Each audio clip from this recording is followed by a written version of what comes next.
Miongoni mwa maswali ambayo yanaulizwa na vijana wengi sana, na sio vijana tu, na watu wengine pia, ni swali linalosema kwamba nawezaje kulijua kusudi la kuumbwa kwangu. Ni kweli kwa wakati kama huu watu wengi wana elimu kuhusu kusudi ni nini, lakini changamoto au shida kubwa inakuja kwenye namna au ni njia zipi ambazo mtu anaweza kazitumia ili kuweza kulijua kusudi la kuumbwa kwake. Sasa nimekuandalia njia 3 nyepesi kabisa na rahisi ambazo zinaweza kukusaidia wewe kulijua kusudi lako.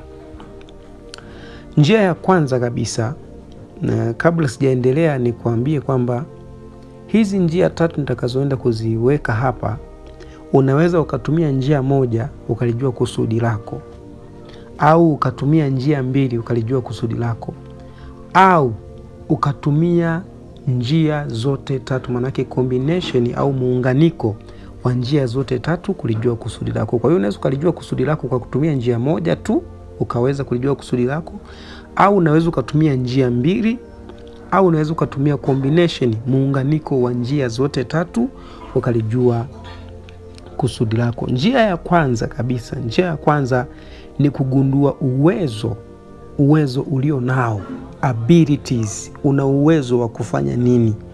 Unaweza kufanya nini? Ni kitu gani ambacho unaweza kukifanya? Na hapa kwenye uwezo ulio nao tutaangalia kwenye vipaji, una kipaji gani? Lakini pia tutaangalia ujuzi, una ujuzi gani? Lakini pia tutaangalia kitu kinachoitwa potential. Potential maana yake ni uwezo ulio nao, ni uwezo uliomo ndani yako ambao haujawahi kutumia au haujawahi hata kugundua. Utautafuta huo uwezo ili uweze kujua. Na kitu kingine hapa kwenye eneo la uwezo utaangalia gifts. Ni vitu gani ambavyo Mungu amekujalia? Ni vitu gani ambavyo umezaliwa navyo kama zawadi ambavyo ukivifanya watu wanakuambia kweli hiki kitu fulani unakiweza, na ni kitu ambacho kiangalia haujajifunza popote, ni kitu tu ambacho umezaliwa nacho. Hii inaweza kukusaidia kutambua au kujua kusudi lako, kwa sababu kipaji chako, ujuzi ulionao, potential yako na zawadi au gift ulionayo, huwa kazi yake ni kufanya kazi kwenye kusudi. Kwa hiyo unapojua kipaji chako ni rahisi kufahamu na kuanza kuelewa kwamba kusudi lako ni lipi. Lakini pia njia ya pili ni kugundua passion yako pamoja na pain yako. Naposema passion na pain, inamaanisha kwamba passion ni jambo au ni mambo ambayo unahitaji kuyafanya ili uweze kujisikia vizuri, kwamba wewe ukifanya kitu fulani unajisikia vizuri sana. Na ili hicho kitu kiweze kuwa kwenye eneo la kusudi, lazima hicho kitu ambacho unajisikia vizuri kukifanya kiwe ni kitu ambacho kinalenga kuboresha maisha ya watu, kinalenga kusaidia maisha ya watu. Kwa hiyo utakapokigundua hicho kitu kwamba wewe ni kitu gani ambacho uko tayari kukifanya, hata watu wasipokulipa uko tayari tu ufanye ili kusaidia watu wengine. Maana yake tunasema kwenye passion haufanyi ili watu wakulipe, isipokuwa unafanya ili roho yako ijisikie vizuri na ijisikie amani na ujione kwamba kweli wewe ni mtu na umefanya kitu ambacho kinaenda kusaidia watu wengine. Unaweza kujiuliza, je, ni kitu gani ambacho ukikifanya kwa ajili ya watu wengine unajisikia vizuri na hauchoki kufanya hicho kitu? Uko tayari kutoa muda wako, uko tayari kutoa rasilimali zako, uko tayari kutoa mambo mengine yote kwa ajili ya kuhakikisha hicho kitu kinatimia. Hicho pia kinakusaidia kujua eneo lako la kusudi.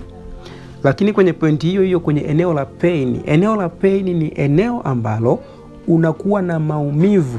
Mfano, ukiona kitu fulani hakiendi sawa, unasikia kuumia sana moyoni mwako, unasikia kuumia sana na unatamani pengine ungekuwa na uwezo wa kufanya jambo fulani eneo hilo, ungeweza kufanya ili kusaidia.